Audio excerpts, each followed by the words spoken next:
right, thank you for joining. Today we'll go over TAO, TAO, USDT on the Bybit chart. So just to start things off, you can see we've just been trading in a massive channel. We had a massive sell-off to the downside, whipped out, stopped out anyone that was long for the most part. Unless you were spot without a stop loss, you might still be in this trade, and you would have survived a, let's see here, 67% move to the downside. But since then, we have recovered and bounced back up to the upside around 262% from the lows. Absolutely insane. So on the chart, I have a few levels marked out. These are daily supply and demand zones. As you can see here, the next major area of resistance other than the halfway point of this channel will be 545. Let's just say $550, right? Pretty much a psychological number.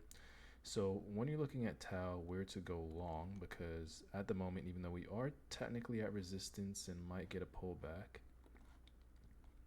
I would be looking too long, not really short, right? Because we're coming into this 4-hour demand, as you can see here, which I believe lines up with the .5 retracement. Yep, right there in the middle, almost perfectly. And then yeah, if you take it from the previous pivot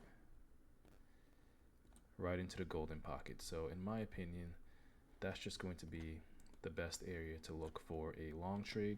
Then I would take it all the way up to that $550 mark, right? Keeping it very simple. Now, if this level fails, the next level to look for a long will be this daily demand right down here at around $330, aiming for that 550 once again, which is around a 70% gain, give or take. We are slightly below resistance, so not the most bullish situation. I would prefer a long down at this level here. That's where I'll be keeping an eye on, and in matter of fact, I'll go ahead and set an alert. Go ahead and set an alert right around, there we go, that level 2 as well. All right, go ahead and delete that. And obviously if we get above that level, then we will be targeting 675. Then the all-time high is at around 785. I believe it is the all-time high. Let's go ahead and just check another chart.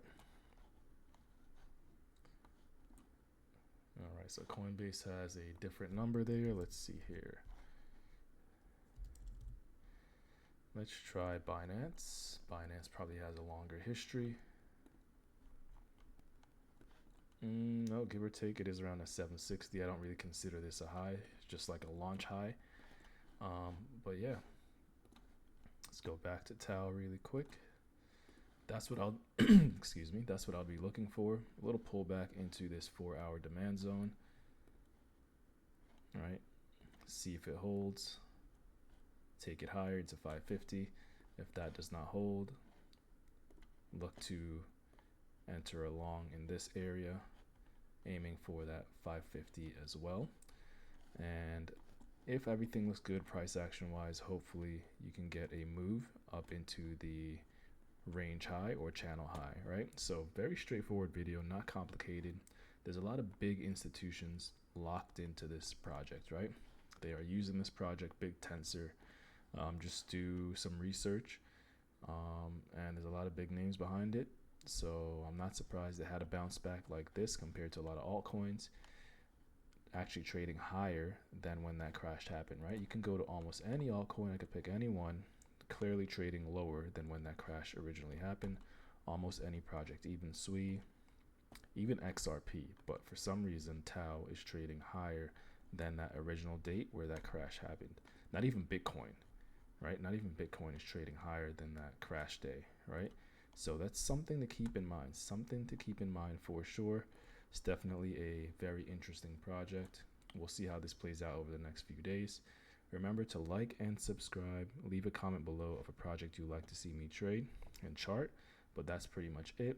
Enter TAO, in my opinion, around 415, aim for 550, but first aim for 470. If that level fails, enter a long around 333, angel number, aiming for that 550, then 675, and then the range highs at around 785. Thank you for joining. Take care.